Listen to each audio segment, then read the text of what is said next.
they're actually fighting Assad. So it seems that we're really at cross purposes and there's no chance of us working together. Yes, it will derail the political process. Western troops on the ground will derail the political process that is trying to take place in Geneva throughout talks so the civil war can end. Not only that, when General Allen says they are coming for us, they are. I'm sorry, ISIS is not an idea, it's everywhere. If you think that it's limited to Raqqa where they control, or to Iraq, or to Sirte where they control actually a city in Libya, and only sending troops into that will defeat them, it's an idea. We need to defeat the idea with another better idea, but also empower, end the civil war in Syria in order to do that. One last thing. I just want you to think of this data. Numbers are not opinions. In 2001, 3,200 died because of terrorism. In 2015, 38,000 people died. So if the trajectory of the war on terror, we are winning, somebody have to tell me in these 14 years what they've been doing. Microphone 4, please. Hello, my name is Aida. I'm Iraqi and I'm from Mosul. I'm uncertain at the moment. This is a question to General Allen. To defeat ISIS, you quoted that we need to arm, train and help the indigenous population of that region. But isn't that what was supposed to happen when you entered Iraq in 2002 and liberated us from Saddam Hussein? So I would like to know how can you assure us that this is not going to create yet again another mess and vacuum for other jihadists?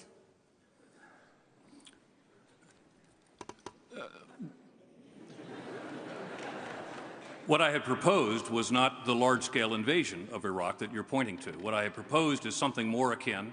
If you're Iraqi, then you know very well what happened with the Sahwa al-Anbar and the Sahwa al-Iraq, which was the awakening, which was when the tribes of the Euphrates and al-Anbar were in fact supported, were in fact given the opportunity to defend themselves. They defeated al-Qaeda, they liberated their province, and they set the conditions, ultimately, for Iraqis to take back their lives from al-Qaeda.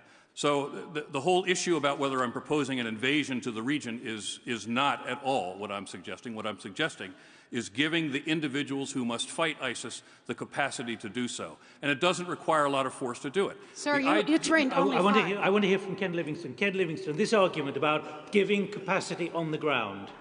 If you're going to defeat this group, you need a vast force.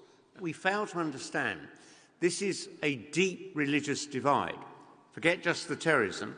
Between Shia and Sunni, it's almost like 500 years ago in Europe between Catholic and Protestant. And that is why the Saudis have broadly sat on their hands, and Turkey has, because they are not going to attack people that are Sunni, which is what ISIS is. They want to kill, as Saudis currently doing in Yemen, the Shia. And an awful lot of those fundamentalists that have been funded by the Saudis generally believe if you're a Shia, you should just be killed because you're a traitor to the faith of the Prophet Muhammad. Douglas. We're not trying to argue how we mend the Middle East, and we're certainly not trying to argue how you mend Islam. What we are arguing is that ISIS is a threat to people in this country, to our allies. We are not trying to mend Islam or Syria, but we think that ISIS is a problem, and that is what we're explaining. It's quite limited, really. Right. I want to hear more voices, please. No. Microphone 4 at the back. Simon Mell, former UK British Army General, for the motion. I'd like to pay tribute to John Allen's inspired, gallant and sophisticated leadership both in Anbar and Afghanistan, a great friend of the United Kingdom and much respected by the British military. I'd like to say that Rula has talked about children being killed. They're already being killed. Shias, Sunnis, Yazidis, Kurds, and of course French. The debate is about ISIS. It's about a state, not a terror group, and it's growing. I'll simply say there are boots on the ground now. They're the only reason we're having any success, frankly, against ISIS from the Kurds or the ISAF. It's slow, and we're being oversensitive, to my mind. We need more. We need them nuanced the way John Allen has said, and that is the way we will enable the indigenous security forces to get a grip on this. All right. And the idea of being a spectator while we wait, I'm afraid, for rulers' nirvana to come, is beyond comprehension. I vote for the motion. Thank General Mail, thank you. The lady here, please. The lady here. This lady here. Thank you. Thank you. My name is Ismina Sadiq. I'm undertaking an MA at the War Studies Department at King's College London. I'm currently against the motion, and I found Ullah Jabrill's argument particularly compelling. Why? Because I think there isn't enough discussion about political processes at the moment. I think we are taking too much of a military focus. My question is for Douglas Murray. I just wanted to clarify something that you said. Do you honestly believe that by having Western boots on the ground, we will prevent further terrorist attacks here? And if so, is that a legitimate reason, the protection of Western security interests, to invade another country? Thank you. The answer to your second question is very simple. Yes, of course it is. Of course it is. Can you imagine... Can you imagine if you get home tonight and you read that you turn on your phones when you leave this place and you discover, say, that 150 people have just been slaughtered in London whilst we've been sitting here? Can you imagine what the response would be if the next day the Prime Minister said, well, it's just not a legitimate thing to intervene in other people's countries, even if our people are killed? We wouldn't expect that. No government would do that. The primary point of government is to protect the people in the country. The idea that that's become a sort of wacky, crazy, surprising idea says more about academia these days than anything else. But honestly, I'm sorry. And very quickly, there was one other very quick point. As for the issue of Western troops, look, I think it's been fairly clear. If the Chinese want to go in on their own and destroy ISIS with boots on the ground, I, for one, would be delighted. If the Jordanians and the Qataris and the UAE and Dubai and everyone else decides to send in troops and get rid of ISIS, I would be delighted. My point is simply that if it were to happen that they didn't do that, which is plausible, then it might end up with us having to do it. It may be a last resort, but it would be better than letting it just run and run. Ullah Jabril. Ladies and gentlemen, we invaded Iraq. These gentlemen were in agreement. Syria, we are still operating in Syria. There's 7 countries, Muslim countries, that have been bombarded. Pakistan, Afghanistan, Libya. These people told us that Libya, we will liberate Libya and it will be a heaven.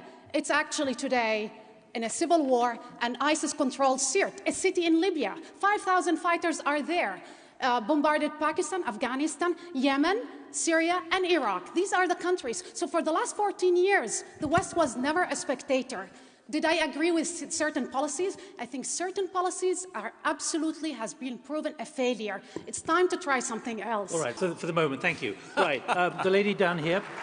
I'm against the motion. Partially convinced by what Rula has said, and sort of I had similar opinions in the first place. My question is for General Allen. How are you going to align all of these different partners with all of their different agendas and get them to work together to actually implement this strategy? I feel that's a crucial question. General Allen, could you just stack that for the moment? I want to get more views. Over here, please. Are you for or against? I'm for the motion. It appears the opposition has been speaking as if in our long war on terror we have achieved absolutely nothing, which is blatantly not the case. In the late 80s, had we not invaded in Kuwait, Kuwait would be the 19th province of Iraq. In 2003, had we not invaded Iraq, Saddam would still be in charge of Iraq.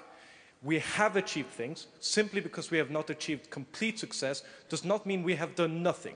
Because there is still violence does not mean that we have achieved nothing. Thank you. Down here. Are you for or against the motion? I'm against. I've been working in the Kurdistan region of Iraq for almost the past 2 years now.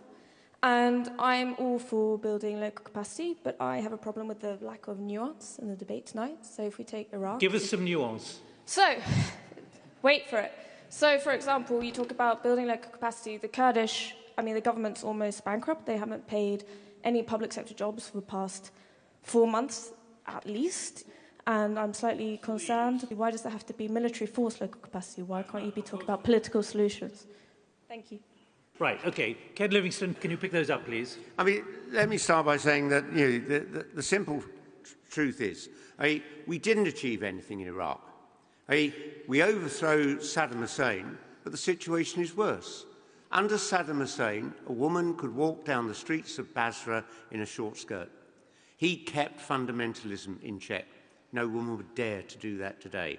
If I was to say to women in this room, if you had to be transported back in time, would you rather live in the Iraq under Saddam Hussein or as it now is? It's worse. Exactly the same is true of Libya. A ghastly dictator in Gaddafi.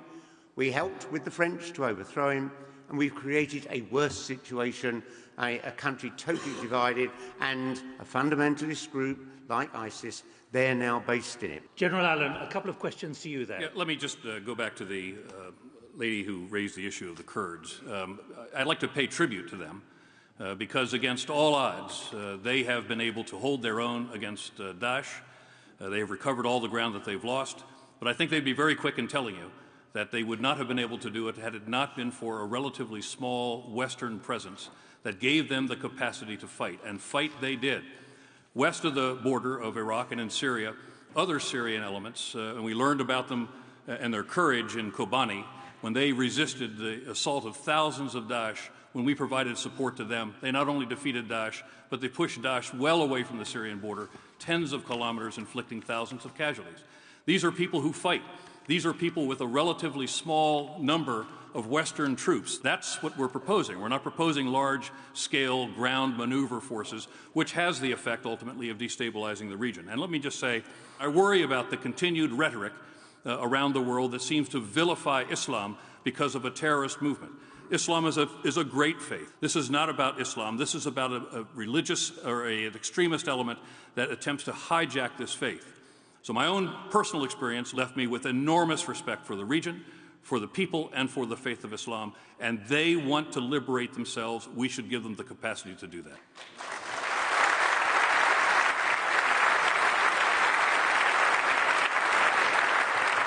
General Allen, thank you. Let me go to, there's a lady up there who's got the microphone.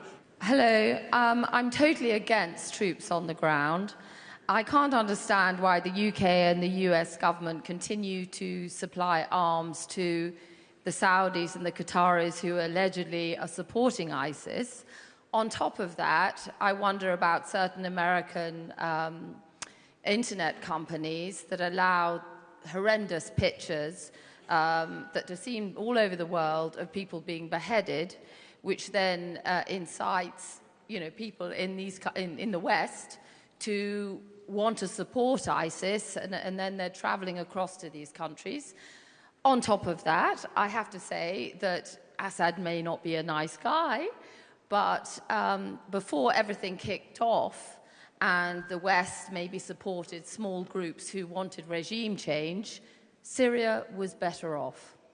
Thank you. Please, who's got the microphone here? For or against, quickly. For. I served in HQ ISAF under General John, 2012-2013. You're ex-military? I'm currently serving. Nice to see you. Thank you. My question... Thank you for what you did. Thank you, sir. My question is, looking at the potential for the indigenous component in Syria in particular, but also potentially in Iraq, what is to be gained from a dialogue between the Assad regime and the Iraqi government, between the moderates and the Sunni population to fight ISIL on two fronts? The gentleman in the corner there. Hi, yes, I'm a medical student from UCL, and my question's for Rula. Hang on, which way are you thinking?